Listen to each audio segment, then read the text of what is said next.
মহান স্বাধীনতা দিবসের আয়োজন সম্পর্কে জানাতে কুমিল্লা থেকে আমাদের সাথে যুক্ত হচ্ছেন সহকর্মী নাসির উদ্দিন চৌধুরী। নাসির, জানাবেন শ্রদ্ধা জানাতে আসা মানুষের ভিড় কেমন দেখছেন, সারাদিন ঘিরে কি কি আয়োজন আছে এবং নতুন সময় তাদের প্রত্যাশা কি? যেমনটি বলছিলেন, কুমিল্লার স্বাধীনতা দিবসের জাতীয় দিবসের যে আনুষ্ঠানিকতা সকাল থেকে শুরু হয়েছে। সকালে কুমিল্লা টাউন হল প্রাঙ্গণে জেলা প্রশাসক এবং বিভিন্ন সামাজিক সাংস্কৃতিক সংগঠন শহীদ বেদিতে পুষ্পস্তবক অর্পণের মধ্য দিয়ে দিবসের সূচনা হয়। কুমিল্লা স্টেডিয়ামে এই মুহূর্তে কুচকাওয়াজের জন্য প্রস্তুত পুলিশ, আনসার, বিভিন্ন বাহিনীর সদস্য।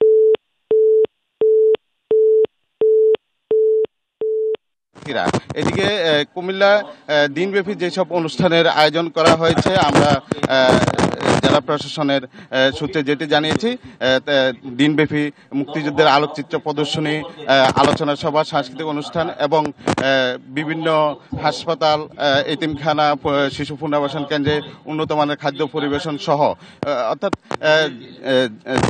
স্বাধীনতা এবং মহান জাতীয় দিবস উপলক্ষে বিশেষ যেসব আয়োজন, বিশেষ করে বিনোদন কেন্দ্রগুলো খোলা রাখা এবং বিভিন্ন সরকারি বেসরকারি প্রতিষ্ঠানে নানা আয়োজনের মধ্য দিয়ে মহান মুক্তিযুদ্ধ এবং জাতীয় দিবসের সকল আনুষ্ঠানিকতা সম্পন্নের জন্য এবং সাধারণ জনগণের মাঝে তুলে ধরার জন্য সকল প্রস্তুতি নেওয়া হয়েছে।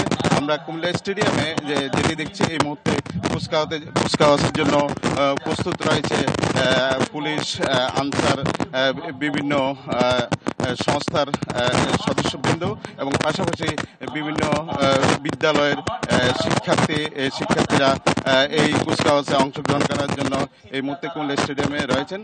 ইতিমধ্যে আমরা দেখেছি এই অনুষ্ঠানের আনুষ্ঠানিকতা শুরু হয়েছে কোরআন তেলাওয়াতের মধ্য দিয়ে।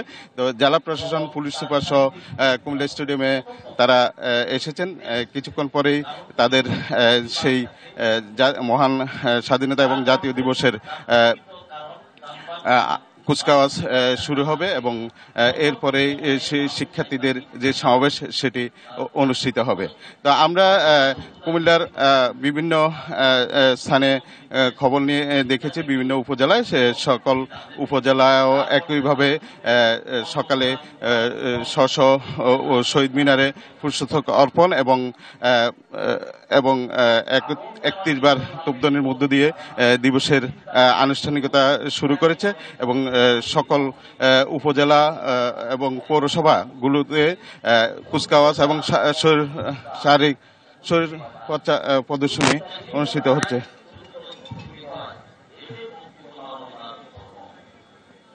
হ্যালো, তো এই ছিল কুমিল্লা থেকে আমার কাছে কুমিল্লা মহান স্বাধীনতা এবং জাতীয় দিবসের আনুষ্ঠানিকতার সর্বশেষ খবর।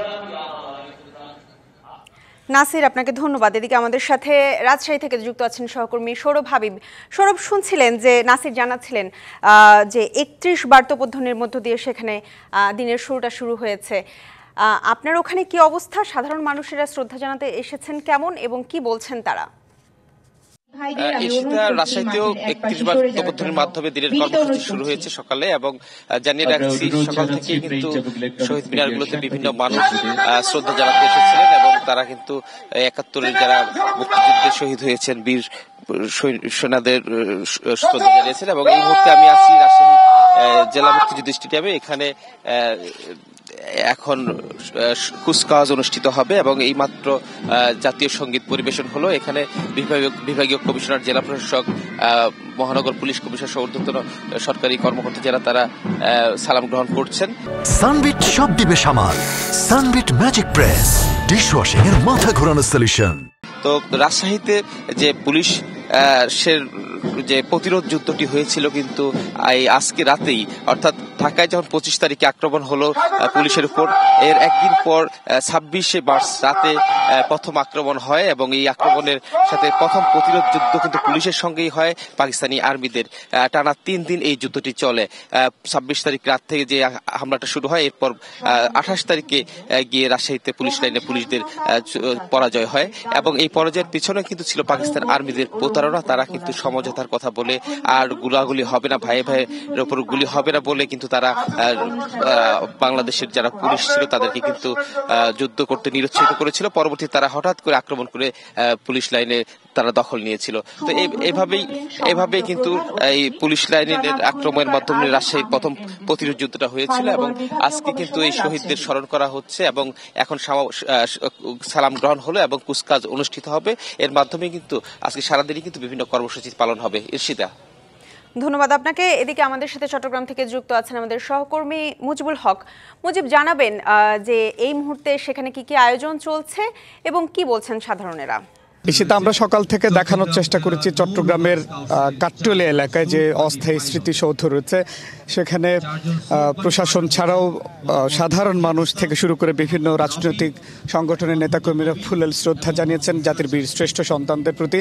আমরা এখন আছি চট্টগ্রামের এম এ আজিজ স্টেডিয়ামে। এখানে মনোজ্ঞ কুচকাওয়াজ অনুষ্ঠিত হবে। চট্টগ্রামের আইন শৃঙ্খলা রক্ষাকারী বাহিনী এবং বিশেষ করে পুলিশ, আনসার, ভিডিপি এবং কারারক্ষী, ফায়ার সার্ভিস এবং বিএনসিসি সহ শিক্ষার্থীদের যৌথ অংশগ্রহণে এই কুচকাওয়াজটি অনুষ্ঠিত হবে। একটু আগেই জাতীয় সঙ্গীতের মাধ্যমে এবং পায়রা উড়িয়ে এর আনুষ্ঠানিকতা শুরু হচ্ছে। এখন চট্টগ্রামের জেলা প্রশাসক, বিভাগীয় কমিশনার, পুলিশ কমিশনার সহ প্রশাসনের ঊর্ধ্বতন কর্মকর্তারা এই কুচকাওয়াজ পরিদর্শনে যাচ্ছেন এবং একটু পরেই মূলত বাদ্যের তালে তালে মনোজ্ঞ যে কুচকাওয়াজটি রয়েছে সেটি অনুষ্ঠিত হবে এবং এখানে আগেও যেটি জানিয়েছি প্রশাসনের বিভিন্ন স্তরের কর্মকর্তারা ছাড়াও শিক্ষার্থীরা অংশ নিয়েছেন এবং এর বাইরে আয়োজনের কথা জানতে চেয়েছেন। চট্টগ্রামে আজকে দিনব্যাপী নানান আনুষ্ঠানিকতা রয়েছে প্রশাসনের পক্ষ থেকে, ছাড়াও বিভিন্ন সাংস্কৃতিক সংগঠন, রাজনৈতিক সংগঠনের পক্ষ থেকেও আলোচনা সভা, সাংস্কৃতিক অনুষ্ঠান এবং